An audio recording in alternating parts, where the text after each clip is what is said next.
किसान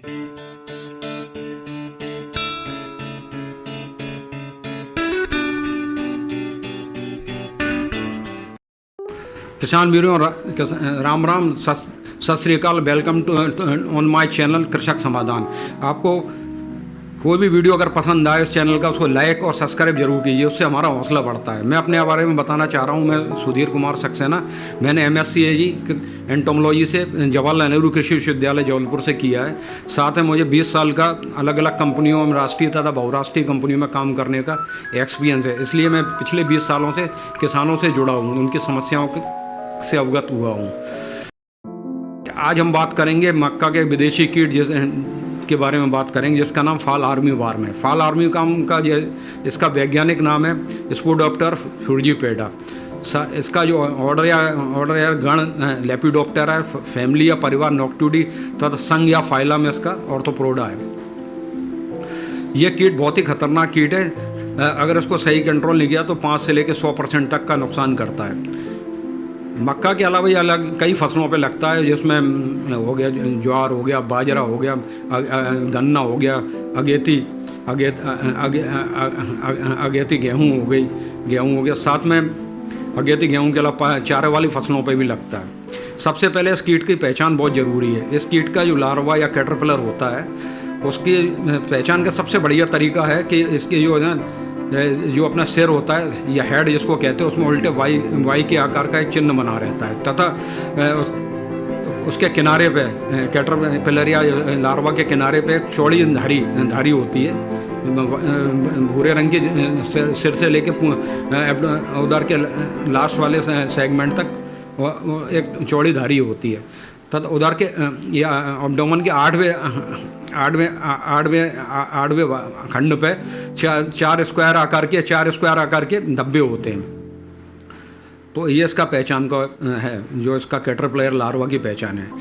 दूसरा, इसका नर और मादा को कैसे पहचान सकते हैं। नर मादा को पहचानने का तरीका है, मादा नर से थोड़ी बड़ी होती है और नर के जो फोरविंग या आगे वाले पंख होते हैं, पंखों पर सफ़ेद रंग के धब्बे होते हैं। जैसा कि मैंने बताया, कीट बड़ा खतरनाक कीट है। इसके जीवन चक्र के बहुत ही खतरनाक कीट है। इसको कंट्रोल करने के लिए इसके जीवन चक्र के बारे में जानना बहुत ज़रूरी है। इसके जीवन चक्र में 4 अवस्थाएं होती हैं। जैसे पहली अवस्था होती है अंडा, दूसरी लार्वा या कैटरपिलर, तीसरा प्यूपा और चौथा मोथ, जिसको एडल्ट भी, वयस्क कीट भी कहते हैं। 4 अवस्थाएँ होती हैं। लार्वा या कैटरपिलर की 6 ग्रोथ स्टेज होती हैं। इनको इंस्टार कहते हैं। एक स्टेज इंस्टार कहते हैं। और इसका मतलब टोटल जीवन चक्र सर्दियों में गर्मियों में 30 दिन का, पतझड़ तथा बसंत में 60 दिन का, और सर्दियों में 80 से 90 दिन का पूरा होता है। जो इसकी मादा होती है, मादा करीब है ना अपने पूरे जीवन चक्र में 1000 से लेकर 1500 तक अंडे देती है। इस मादा कीट के बारे में बहुत ही इंटरेस्टिंग जानकारी ये है कि ये कीट है ना, इसका नर या मादा एक दिन में 100 किलोमीटर तक माइग्रेट कर सकता, मतलब एक जगह से दूसरी जगह जा सकता। अगर अनुकूल परिस्थितियां हों तो ये 30 घंटे में 1000 किलोमीटर तक जा सकता है। मतलब आप मान के काफ़ी दूर तक ये माइग्रेट कर सकता है। जैसे हम बात कर रहे थे जीवन चक्र के बारे में, जीवन चक्र के बारे में जो इसके टोटल लाइफ जीवन चक्र होता है 30 दिन का, मैंने बोला आपको। जैसे गर्मियों में होता है, गर्मियों में होता है तो इसकी मादा होती है पत्ती की जो निचली सतह पे अंडे देती है। निचली सतह जो पत्ती और तने का जुड़ाव स्थान होता है, उसके निचली सतह पे अंडे देती है। कभी कभार पत्ती के ऊपरी वाली सतहों पे, ऊपर वाले भागों पे भी अंडे दिए जाते हैं। अंडे 100 से 200 तक देती है और ये अंडे होते हैं कि उसमें ढके रहते हैं, सफ़ेद पदार्थ से ढके रहते हैं। सफ़ेद पदार्थ से ढके होने का कारण है कि ये प्राकृतिक शत्रुओं से बचे रहते हैं। अंडे 1 से 3 दिन बाद फूटते हैं। इसके अंडे से निकलने के बाद जो पहला लार्वा निकलता है, उसको फर्स्ट इंस्टार लार्वी कहते हैं। फर्स्ट इंस्टार लार्वी क्या कहती है, वो धीरे से पत्ती को खुरच के खाती है। धीरे धीरे क्लोरोफिल लेके वो बड़ी होती जाती है, तो पत्ती पूरी धारीदार बन जाती है, धारीदार या सेमी ट्रांसपेरेंट हो जाती है। पुरानी नई पत्तियों में ये पत्ती के पुंगी या वोरल को खाना पसंद करती हैं। और पुराने पौधों में ये क्या है, जो तना जो अपना भुट्टा होता है, भुट्टे के आसपास जो पत्ती लपटी होती है उसको खाना पसंद करती है। ये जैसे मैंने पहले बताया कि रात्रि में बहुत नुकसान करता है, नुकसान इसलिए इसको रात्रिचर कीट भी कहते हैं। रात्रि बहुत ज़्यादा नुकसान करता है इसका लार्वा। 4 से 6 ग्रोथ अवस्था में क्या रहता है कि लार्वा पत्ती को खरोच बड़ी हो जाती है ग्रोथ स्टेज में और फिर खाती है। खाने से क्या होता है, ये वोरल या तने में उसमें पहुंच जाती है और खूब खाने लगती है।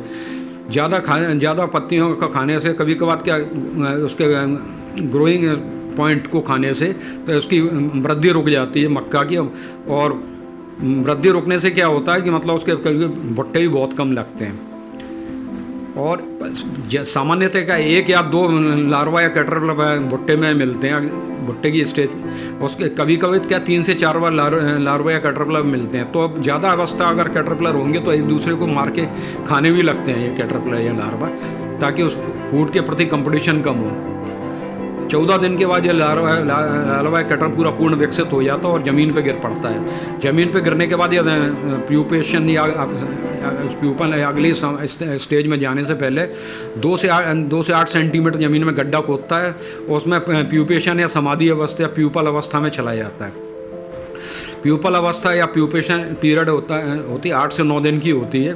उसके बाद उससे वयस्क मोथ या एडल्ट बाहर निकलता है और ये जीवन चक्र चालू करता है। कभी कभार ये प्यूपल स्टेज है ना 20 से 30 दिन की भी होती है सर्दियों में। जीवन चक्र मैंने बताया इसलिए, अब मेरा उद्देश्य ये था इसके जीवन चक्र बताने का कि ताकि कंट्रोल करने में आपको पूरी जानकारी हो जाए कि किस स्टेज की कौन सी लार्वा या कैटरपिलर खतरनाक होता है। अब सबसे पहले आते हैं इस कीट को हम कैसे कंट्रोल या मैनेज कर सकते हैं या कंट्रोल कर सकते हैं। सबसे पहले जो कंट्रोल करने का तरीका है उसमें आप सुबह शाम खेतों के चक्कर जरूर लगाइए, अंदर जाइए कि मेड़ से देख के बाहर से मत लौट आइए, अंदर चक्कर लगाइए। अगर आपको अंकुरण से लेके प्रथम वोरल अवस्था 3 से 4 वीक में अगर 5% पत्तियां कटी हुई दिखाई दें तो आप ट्रीटमेंट पे जाइए। और बाद वाली स्टेज मिड वोरल स्टेज जिसको कहते हैं, उसमें अगर आपको 10% वोरल या पुंगी कटी दिखाई दी तो आप कीटनाशक का स्प्रे कर सकते हैं। बाद वाली अवस्था में भी जैसे टेस्लिंग स्टेज उसमें 20% तक का नुकसान हो तो आप चल गए, लेकिन बाद वाली में कंट्रोल करने से कोई फ़ायदा नहीं है। ज़रूरी है कि आप 5% वाली स्टेज पे ही आप कंट्रोल कर लें। कंट्रोल करने के बहुत सारे तरीके हैं उसको नियंत्रित करने के लिए। सबसे पहले आप फेरोमोन ट्रैप जो है, फेरोमोन ट्रैप के बारे में किसान भाई आप जानते हैं। ये फेरोमोन ट्रैप में एक जो होता है, फेरोमोन ट्रैप में एक नुकीला नोक वाला आकार का होता है, उसमें है ना मादा का ल्योर लगा रहता है, उससे नर कीट आकर्षित होते हैं। ये फेरोमोन ट्रैप जनरली ये सब मिल जाते हैं, उससे नर कीट आकर्षित होकर उसमें फंस के मर जाते हैं। फेरोमोन ट्रैप है ना अंकुरण से पहले 5 प्रति एकड़ के हिसाब से लगाना चाहिए। अगर मास ट्रैपिंग करना है तो 20 से 25 तक आप 1 एकड़ में फेरोमोन ट्रैप लगा देते हैं। फेरोमोन ट्रैप फसल की प्रारंभिक अवस्था में कंट्रोल करने के लिए बहुत ही लाभदायक होता है। इसके अलावा एक काम और करते हैं किसान भाई, मक्की की फसल के आसपास 3-4 रो या पंक्तियाँ आप नेपियर की लगाएं। नेपियर की लगाने क्या कि नेपियर को भी खाना बहुत पसंद करती है। ये सुंडी या इल्ली नेपियर को मक्खी को छोड़ के नेपियर घास को खाएगी तो वो मक्खी की फसल बच जाएगी। इसको ट्रैप क्रॉप भी कहते हैं, नेपियर घास को ट्रैप क्रॉप के रूप में लगाएं तो उस पर अगर ये खाना चालू करेगा तो आप उस पर इकट्ठे हो जाएंगे नेपियर घास पे। नेपियर पे होने के बाद आप है ना उस पर स्प्रे करें नीम सीड, नीम ऑयल जिसको एजाडायरेक्टिन भी कहते हैं, 5 ml प्रति लीटर के हिसाब से स्प्रे करके उसको मार दें ताकि वो वहीं कंट्रोल हो जाए। ये नीम ऑयल भी है ना प्रथम अवस्था या अर्ली स्टेज तक ही काम करता है। फिर आप जैसे लाइट ट्रैप का उपयोग कर सकते हैं। लाइट ट्रैप होता है, लाइट ट्रैप एक हेक्टर में 1 लगाना चाहिए। लाइट ट्रैप क्या कहता है, वयस्क की मौत को या वयस्क कीटों को आकर्षित करता है तो उसमें फंस के वो मर जाते हैं। इसके अलावा गर्मियों में किसान गहरी जुताई करें। गर्मियों में गहरी जुताई करने से ये रहता है कि जो फसल की समाधि अवस्थाएं इसकी कीट की समाधि अवस्था प्यूपल स्टेज और होती हैं, जैसे लार्वल स्टेज ज़मीन में पड़ी रहती हैं, ऊपर आ जाती हैं, उनके प्राकृतिक शत्रुओं द्वारा नष्ट कर दी जाती हैं। साथ में हल या इसकी नोक वोक लगने से, रगड़ लगने से भी मर जाते हैं। फिर आप संतुलित खाद का, यूरिया का या दूसरे रासायनिक खादों का संतुलित उपयोग करें, उससे भी काफ़ी बचाव होता है। साथ में नदीनाशकों का उपयोग करके फसलों को जो मेड़ है, मेड़ पर नदीनाशकों का स्प्रे, ताकि इसके कैटरपिलर या लार्वी या प्यूपा को छुपने को जगह ना मिले। और अंदर भी आप सफाई रखिए, जो फसल के अंदर भी आप सफाई करके रखिए नदीनाशक का स्प्रे करके। कीटनाशकों को आप खरपतवारों को अच्छी तरह कंट्रोल कीजिए नदीनाशकों का स्प्रे करके। खरपतवार कंट्रोल आप रखिए, इससे बचाव हो जाता है। साथ में ये एक है ना, एक इसमें एक सस्ता तरीका ये है कि एक वर्ड पैच होती है, वर्ड पैच को आप लगा सकते हैं। वर्ड पैच क्या होती है, टी के आकार की बांस की खपच्चट होती है, वो आप फसल की प्रारंभिक अवस्था में लगा सकते हैं। वर्ड पैच क्या होता है, टी के आकार हो, कई संरचना आप किसान तैयार भी कर सकते हैं, अपने घरों में तैयार कर सकते हैं। वो आप है ना 25 से प्रथम प्रारंभिक अवस्था में 20 से 25 दिन में आप लगाइए। उसमें क्या, पक्षियों के प्राकृतिक पक्षी जो अपने पक्षी आके वहाँ बैठेंगे, उनको कैटरपिलर को खा लेंगे, उससे बचाव हो जाता है। ये तो मैंने आपको बता दिया, आपको कल्चरल है या कंट्रोल है या मतलब कैसे वो कंट्रोल कर सकते हैं। इसके अलावा आप है ना बायोलॉजिकल या जैविक कंट्रोल पे भी जा सकते हैं। बायोलॉजिकल कंट्रोल में क्या है, बायोलॉजिकल कंट्रोल में हमें ना इनके परभक्षी कीट तथा कवक या बैक्टीरिया का उपयोग करते हैं। परभक्षी कीटों में परभक्षी कीट हैं, इसके परभक्षी कीट हैं, उसको एक ट्राइकोगामा नामक परभक्षी कीट होता है। ट्राइकोगामा प्रोट्यूसियम होता है, दूसरा होता है ट्राइकोगामा चिलोनिस या ट्राइकोगामा चिलोनिस। ये क्या होता है, वाष्प या ततैया होता है। ये है ना, उनके अंडों को खाता है ट्राइकोगामा। तो आप एक काम कर सकते हैं कि ट्राइकोगामा के कार्ड मिल जाते हैं। ट्राइकोगामा के कार्ड 50,000 पर एकड़ के हिसाब से, ये यहाँ पर इसकी वयस्क मोथ अंडे देती है। उन अंडों के साथ में आप ट्राइकोगामा के कार्ड रख दें, तो उससे निकल के जो वाष्प या ततैया मिलकर अंडों को खा जाते हैं, कंट्रोल हो जाता है।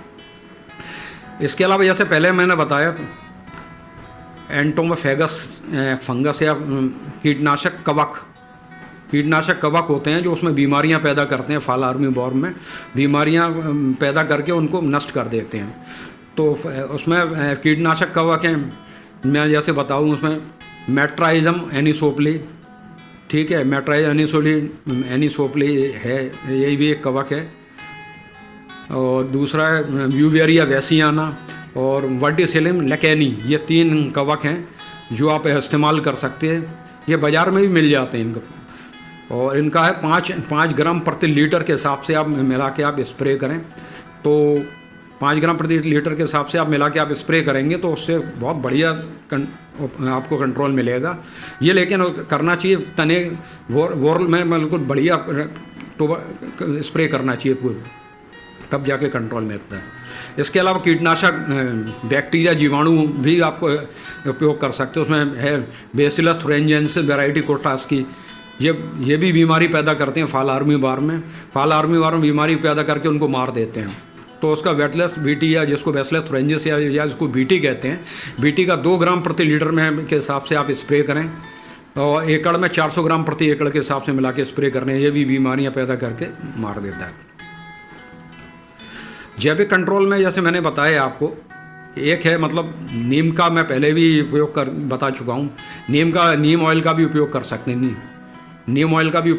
नीम ऑयल या इसको नीम सीड कर्नेल एक्सट्रैक्ट, नीम की गुठली का अर्क होता है, या नीम ऑयल 5 ml पर लीटर के हिसाब से आप स्प्रे करें फसल की प्रारंभिक अवस्था में। तो ये बहुत बढ़िया फर्स्ट इंस्टार लार्वी को कंट्रोल करता है और साथ में करता है। अब अगर पहले कोशिश करें कि मतलब यही आप है ना जैविक से कंट्रोल कर लें, आप पहले बताई हुई कल्चरल मेथड या उनसे आप कंट्रोल कर सकते हैं करें, लेकिन इसके साथ साथ आपको केमिकल कंट्रोल पे भी जाना पड़ सकता है। केमिकल या कंट्रोल या रासायनिक उपचार में करने के लिए सबसे पहले आपने बीजोपचार से बीजोपचार से आप शुरुआत करें। बीज को है ना ट्रीट करके बीजिए, मतलब बीज में दवा लगा के बीजें। इसमें में दवा लगाने का है जो है ना साइनेटेनेप्रोल 19.8 प्लस थायोमिथॉक्सम 19.8%, फोर्टेंजा ड्यू के नाम से आता है, सिंजेंटा कंपनी का है। 6 ml प्रति किलो बीज में आप लगा के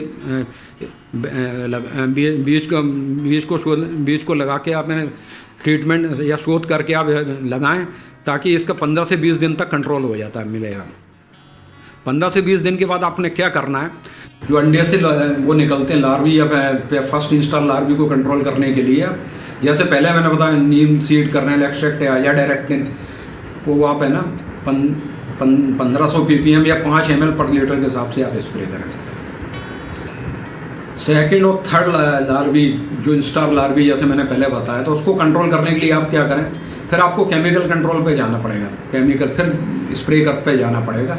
उसके लिए सबसे पहले स्पेनोटेरम 11.9% SC, जिसको आप डेलीगेट भी कहते हैं, आप दूसरी कंपनी अलग अलग नाम से भी जानती हैं, उसका 0.5 ml प्रति लीटर के हिसाब से मिला के स्प्रे करें। या एमेमेक्टिन बेंजोएट 5% SG 0.5 ml ग्राम पर लीटर, या क्लोरोटाइनिलिप्रोल 18.5%, इसको कोराजन भी कहते हैं, 0.4 ग्राम पर लीटर के हिसाब से आप स्प्रे करें।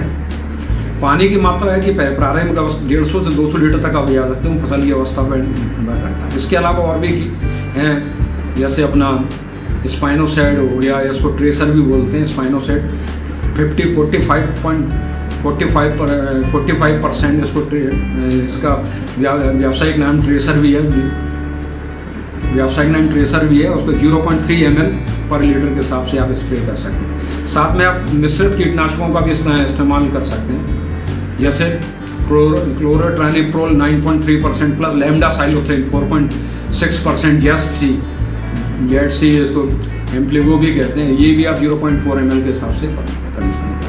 ये मैंने आपको बता दिया, 30 दिन तक या 35 दिन तक आप उसको ट्रीटमेंट कर सकते हैं। इसके बाद बाद वाली लार्वी है जो बड़ी हो जाती है, कैटरपिलर कहते हैं, और फसल 40 दिन की फसल हो जाती है, उसमें केमिकल कंट्रोल, जिसमें फसल बड़ी हो जाती है तो उसमें कीटनाशक कंट्रोल करना बहुत मुश्किल होता है।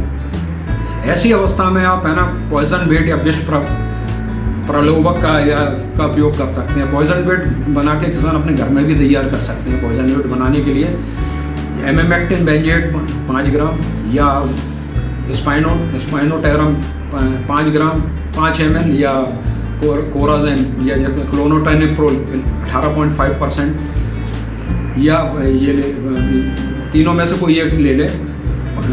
क्लोरोटाइनिप्रोल 5 ml, इसमें 10 ml 15 ml पानी में घोल लें, 2 किलो रेत ले लें, उसमें अच्छी तरह मिक्स कर लें रेत में मिला के, और 2 ग्राम प्रति तने के हिसाब से, ओवरले के हिसाब से ट्रीटमेंट करें तो वो बढ़िया कंट्रोल मिलता है ना। इस कीट, ये बहुत ही खतरनाक कीट है। इस कीट को कंट्रोल करने के लिए हम पूरे सभी मेथडों को या एक समन्वित कीट या क्या बोलते हैं इंटीग्रेटेड पेस्ट मैनेजमेंट में लेके चलना, सभी करना, तब जाके कंट्रोल होता है। कोशिश करेंगे प्रारंभिक अवस्था में इसको कंट्रोल करने, सेकेंड या थर्ड या ज़्यादा से अच्छा 4th इंस्टार लार्वी तक कंट्रोल कर। बाद वाली अवस्था में कंट्रोल करना इतना लाभदायक भी नहीं होता, बेनिफिशियल भी नहीं होता, नुकसान फसल का बहुत कर देता है। साथ जो मैंने आपको तरीके बताए वो अगर आप सही लेके चलेंगे तो पूरी तरह इसका कंट्रोल मिलेगा। साथ में अगर कोई जवाब तो सवाल जवाब भी कर सकते हैं। आप लोगों से एक बार फिर अनुरोध है, मेरे चैनल को लाइक और सब्सक्राइब जरूर कीजिए ताकि हमारा हौसला बढ़े। जय जवान जय किसान।